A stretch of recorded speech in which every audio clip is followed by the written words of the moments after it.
What's up everyone and welcome back to another tutorial. Today we're going to see how to see someone's friends list on Snapchat.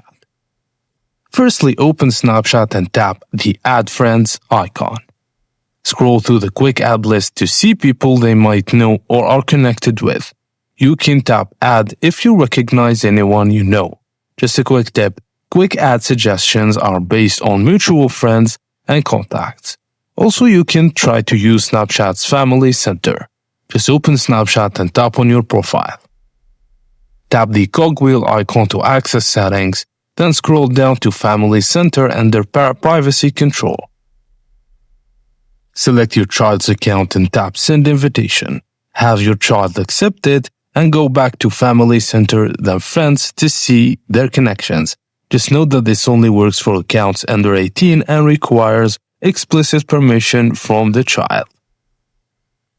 And that's it guys, as simple as that. Thank you for watching and please don't forget to like and subscribe for more tips and tricks like this.